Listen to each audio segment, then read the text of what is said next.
Attach your ESD wrist strap to an unpainted surface of the enclosure or rack. Notice the UID locate LED is solid blue on the adapter card with the SFP to be replaced. This confirms the location.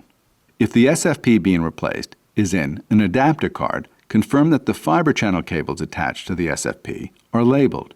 Remove the fiber cables by first pulling out the long tab underneath the SFP and disconnecting the SFP with the fiber cables attached. Then, remove the fiber channel cables by pressing down on the release tab above the cables and disconnecting them from the SFP. Remove the dust cover from the fiber channel end of the replacement SFP and insert the fiber channel cables until they are fully seated.